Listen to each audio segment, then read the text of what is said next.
Ladies and gentlemen, please welcome to That Park Place Live, Mark Ross at Cool Dude Network, the director of the year Santa Claus got fired. Mark, it's good to see you. Yeah, thanks so much for having me on the show, and happy holidays to everyone. Happy holidays, Merry Christmas, Happy Hanukkah, Happy New Year, and folks, if we're missing something, a Festivus for all the rest of us. Ladies and gentlemen, Mark is here to talk about something splendid that he's been working on that is taking off across YouTube as we speak. Mark, tell us a little bit about yourself, what you do, and that might just send us straight into the segment right away. What do we got? So I'm an independent filmmaker based out of the Las Vegas area, and this year I decided to challenge myself and embrace AI. And I used AI to build a 22-minute long short cartoon similar to Rankin-Bass, the Rudolph specials, the year Santa Claus came to town and so forth. And I tried to build a nostalgic Christmas style video, that I would hope that would be endearing to people and connect with an audience. It was a big test to see, is AI ready for a production? Now, I don't know about the copyright situation. We've played things before, and sometimes we'll run into issues. So we'll be very careful about what we play. But Mark, I've watched this. It's fantastic. It's phenomenal. And you've really done a great job of capturing the spirit of those specials from the 60s, 70s, and 80s. And you've done it using AI. But a lot of people out there right now, they're very skeptical, or they're flat out afraid of AI and what it's going to do to the industry. You have used it to do something good. First of all, I guess I've got two questions about this. One, how has the response been thus far on YouTube? Is it what you expected or beyond? And then the second question I would have is, what about the pushback from people who say, hey, there's a problem here. This would have taken, 80, 90, 100 people in the past, and you're doing it with 1, 2, 3, 4, 5. So those are all great questions. The response has been overwhelmingly positive. The people that have watched it have really liked it. There's been a couple of naysayers who didn't like it specifically because it was AI, not because of the content. So in my mind, I'm already a success there, because if the story worked, then I'm happy. As far as people being concerned about it being AI, I look at it like this. It was the difference between this being made and not being made. If I had to do traditional techniques, I would still be working on it. I would probably take me 2 years or more. If I had to do it through traditional stop motion animation, we're looking at 2.5 to 3 years of work. If I did it through straight CG, we're probably talking $500,000 to $1 million budget just to do it correctly. AI was the only way a story like this could be made at a reasonable budget that could hit an audience that's effectively a niche. That's the reality of it. What AI does is allows somebody who's got a niche idea to create a new visual storytelling medium to connect to an audience. And that's the best thing that you can hope for. Is if it's a small idea, this isn't a blockbuster. This is a small idea that I hope connects with people who have fond memories of this stuff from their childhood. That's not everybody, but it's enough that I can make it, get an audience, and do it cost effectively with AI. It would be prohibitively expensive if I went the traditional route, and honestly, not possible. Mark, this is, as we can see here, these are very complex scenes, and they're devoid of some of the issues that plague AI, where you'll see artifacting or objects that don't occur consistent as to how reality would be played out. You are on the cutting edge of this, and so we just now have been getting this point through things like Gemini 3 and Sora 2, where we could do this more easily. I suspect, although I'm not certain, I suspect you were doing this on some of the older tech, at the points earlier in the year. This must have been extraordinarily difficult and puts you on the cutting edge of having gotten something like this out there. You're one of the first. I mean, I don't know of any other full-blown holiday features that were made with AI. And my understanding is this is doing quite well right now. Yeah, it's picking up steam on YouTube. It's honestly the most successful YouTube video I have ever launched. I have to thank a gentleman by the name of Michael McGruther who suggested I put it on YouTube. I wasn't sure what I was going to do with it. He said, put it on YouTube. I said, all right, we'll see what it does. It is cutting edge. It's got consistent characters. It's using AI generated music. It's got an AI generated orchestral score, which was another first for me. I've never used AI composed music before, so I was extremely pleased at how well it matched the visuals. So that was very exciting. And if you think this is cool, wait till you see what I'm doing next. Fantastic, fantastic. Panel, hop in here, and any questions you have, I'd love to hear your thoughts on this. This is going to be controversial, but I suspect, Mark, that CGI was also controversial when it first began, and then it was adopted. For better or worse, whatever it means, I hate that we lost 2D hand-drawn animation largely. I hate that we lost practical effects largely in film. But overall, this is where we're going, and I am hopeful that maybe this AI will actually bring us into a future where live performances are of extreme value again. So there could be a good part of this as well. Panel, your questions, your thoughts on all this. We had heard from, I think, Coca-Cola and their the marketing agency or whatever they use in order to fulfill their AI-driven Coca-Cola ad that was very noteworthy. Apparently, there was a lot of time spent on cleanup. Yep. And getting those prompts correctly. How much time you spend, Mark, on this short, cleaning up maybe work that wasn't done correctly the first time?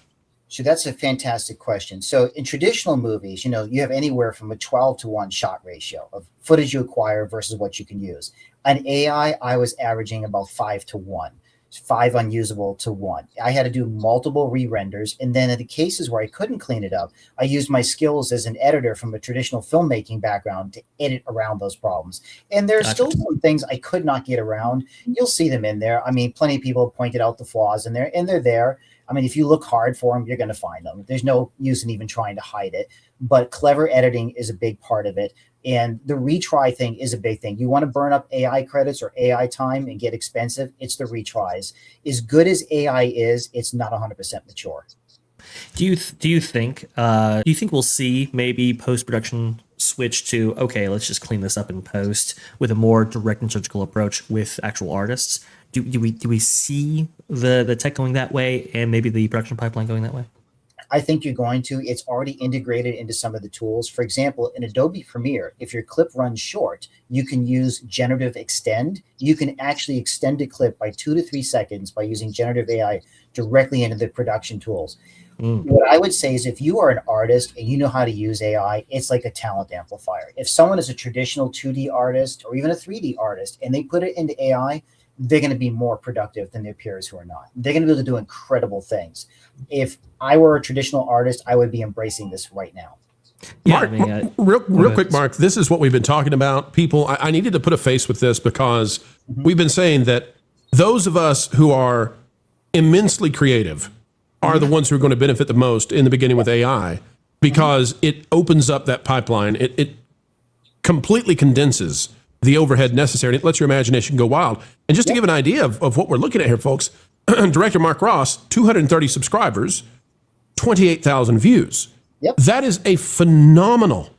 I mean, I can't even tell you. To have a channel with 230 subscribers and to get 28,000 views that is awesome. Because YouTube doesn't even really support you until you get to a certain threshold of subscribers. You're underneath that. It's got 28,000 views. It's a testament to this proof of concept works.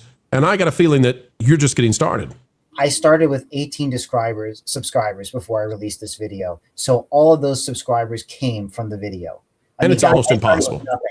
Yeah. I literally started with nothing. I've never had much of a YouTube presence. I normally just used YouTube to share with family and friends the projects and the experiments I'm doing. This was the first one where I lifted up the curtain and said, hey, world, do you want to see what I'm doing? This is the direction I'm moving in. And I was really hoping I would connect with an audience. I mean, my goal was to make something for Christmas that would uplift people, cheer people up, give them a little happiness and a lot of nostalgia, particularly if you're from the Boston area. There's so much Boston nostalgia hidden in this. I did a bunch of nods and winks to the people I grew up with, the town that I grew up with, the city I grew up with, just lots of little things because my goal was give people something that lifts them up a little bit. That was the main force behind this. Culture Casino is someone who's been looking deeply into artificial intelligence and where we're going, generative AI and what might be possible over the next year. There have been reports that, and this is coming from large companies like Tencent, that up to 1/3 of all animated content at the end of 2026 could be derived from AI generative processes. Culture, your thoughts on seeing this and the first example of this really taking off in the holiday genre? I would say it's extraordinary what you've been able to do. I have to tell you that with your small presence on YouTube, you've shown everybody that it doesn't take a big channel to do big things. This is a big thing. And I think this is a further example of where we're headed and why Tencent's sentiments are, I think, exactly accurate. I think there are going to be exponential increases in what we can do with AI. For example, look at this shot. That's incredibly creative. Culture, I'm amazed that he accomplished this with the older tech before we got to the stuff that came out in November and October. I'm amazed. Yeah, it's amazing. And fun to make this too, just so you know. Yeah, well, I have to tell you that this is absolutely beautiful, and you accomplished something great. Everybody's been singing the praises for your production for several days now. So I'll just say it this way, Mark, you've actually shown people that this is just the beginning, and I think a lot of people are worried because they're concerned that people are not going to be able to separate the generative AI from the actual hand-drawn work or perhaps even computer-aided work that was being done previously. And I'm going to tell them I think there won't be any comparison one way or the other. I think that I think you'll know one from the other, because I believe that people like yourself and many others are going to disclose what they're doing, and I think that will draw the line. And I think they're going to have to delineate what they're doing, because there's going to be a law structure that's going to be built around this, albeit I still believe too late, but I think that it will have to be defined. And I think that's another reason why YouTube requires you to label your work, right? I mean, in order to put this up, you had to actually label it as AI generated, correct? I believe so. Yeah. I mean, I don't hide the fact that it's AI generated. Sure. I wouldn't want anybody to think that it's anything but that. For me, I look at it like this. AI is just a new tool. Yep. We use the tools that are available. Stop motion animation, then we went to CG. Now we're going to AI. Way back when, we used film. Film was a photochemical process. Film is absolutely the worst medium to create on because it's so prone to error and expensive. And then we moved to digital. And anybody who has a creative element in them uses the tools that are available for the maximum potential. That's the shorter version of it. Well, the visuals here are stunning. Erika, your thoughts on this, and maybe this is the beginning of a return to a lot of fantastic Christmas content. As we talked about in the past, Eric, on the Pro Show and the Pro Channel, we have seen Hollywood essentially give up on Christmas movies. We haven't had, outside of The Grinch with Benedict, we haven't had a big-time Christmas movie since Elf. They shelved Christmas in Hollywood, and I think this is an opportunity to fix that. Well, they've shelved Christmas and just wholesome family entertainment that is for the entire family, and this hits all the boxes. I can't wait to watch it. I didn't even know this was a thing. I've been under a rock apparently. I'm excited, and congratulations and thank you for creating this, because as families, young families, and even those of us who are grandparents, we can rewatch the old stuff, but sometimes it's nice to engage in some new things that's just as wholesome as what we grew up with. Well, thank you so much. I look forward to having you watch it and hearing your feedback.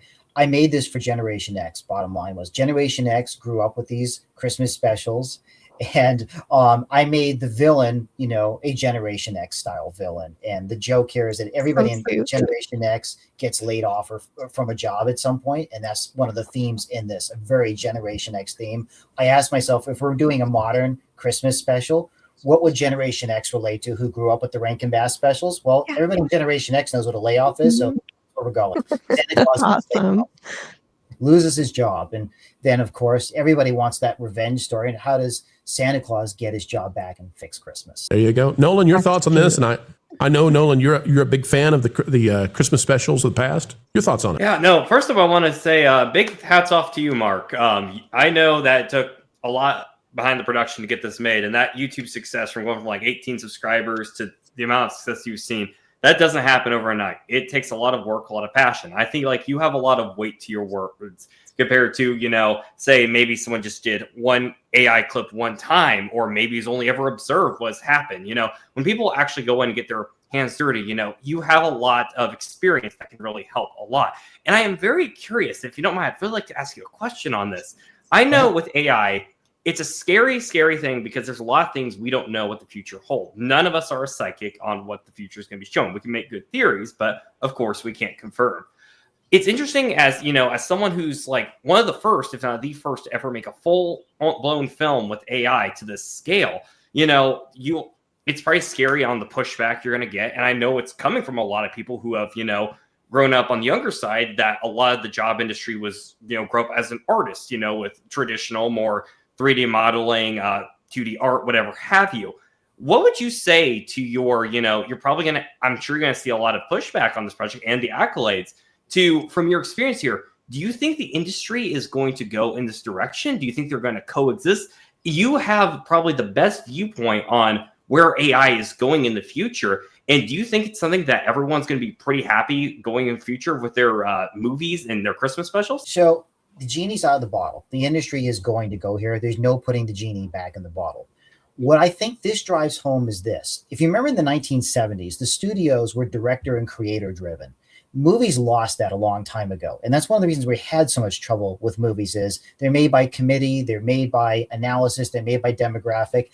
AI puts the ability to generate content and stories visually back in the hands of the individual storyteller, someone who's got a creative vision.